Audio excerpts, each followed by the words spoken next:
श्री गुरुचरित्र पारायणाचे महत्त्व. श्री गुरुचरित्र पारायण का करावे? कारण अडचणी, संकटे, चिंता या सर्वांनाच असतात.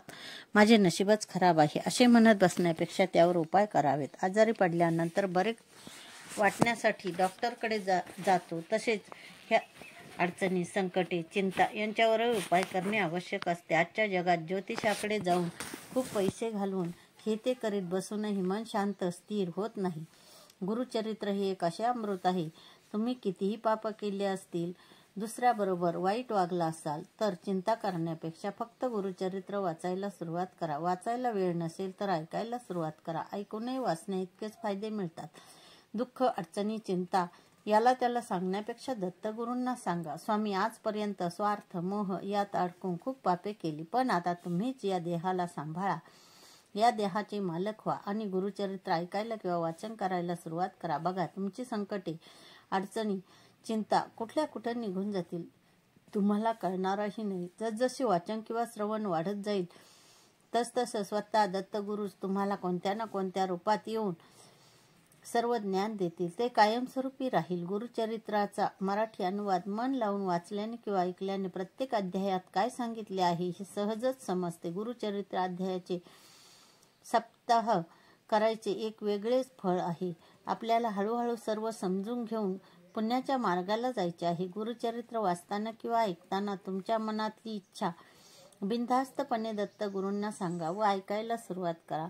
संपूर्ण अध्याय संपेपर्यंत कोणाबरोबर बोलू नका, फोनकडे लक्ष देऊ नका. पवित्र अंतःकरणाने गुरुचरित्र वाचून किंवा ऐकून सर्वांनी आपल्या यशस्वी, आनंदी, सर्वसंपन्न अशा नव्या आयुष्याची सुरुवात करावी. गुरुचरित्र वाचनाने जे फायदे मिळतात तेच फायदे ऐकल्यानेही मिळतात. आता जे झाले आहे ते विसरून जा आणि स्वामींपर्यंत पोहोचण्याचा विचार करा. स्वामीच तुम्हाला मदत करणार आहेत. शेवटी आई आहे ती. गुरुचरित्र अध्यायाचे अनेक वेळा श्रवण केले की अनेक वेळा पारायण होते. जेवढे वेळा श्रवण कराल तेवढी पारायण होतात. कुठलेही अनुष्ठान, पारायण हे संकल्प करूनच करावे.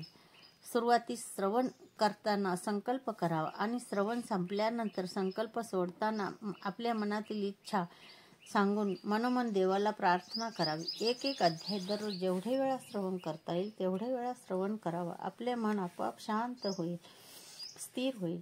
पारायण म्हणजेच अनेक वेळा वाचन किंवा श्रवण. फक्त दुपारी 12 ते 12:30 वाचन किंवा श्रवण बंद ठेवावे, कारण ती दत्त महाराजांची भिक्षा मागण्याची वेळ असते. या धकाधकीच्या जीवनात आपल्या मनावर जेव्हा जेव्हा तणाव येईल तेव्हा तेव्हा गुरुचरित्र अध्याय श्रवण करावा. फक्त सुरू करताना दत्तगुरूंना आपली इच्छा सांगावी. पूर्ण अध्याय एकाग्रतेने वाचावा किंवा ऐकावा. अध्याय पूर्ण होईपर्यंत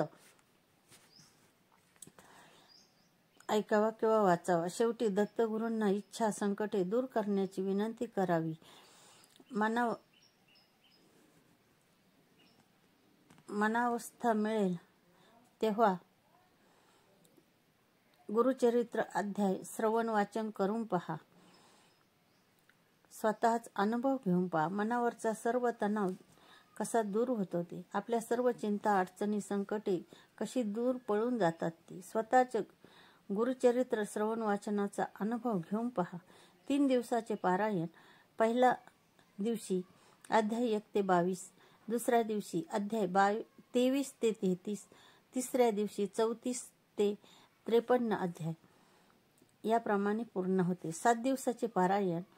यामध्ये पहिल्या दिवशी अध्याय 1 ते 9, दुसऱ्या दिवशी अध्याय 10 ते 21, तिसऱ्या दिवशी अध्याय 22 ते 29, चौथ्या दिवशी अध्याय 30 ते 35, पाचव्या दिवशी अध्याय 36 ते 38, 6व्या दिवशी अध्याय 39 ते 43, 7व्या दिवशी अध्याय 44 ते 53.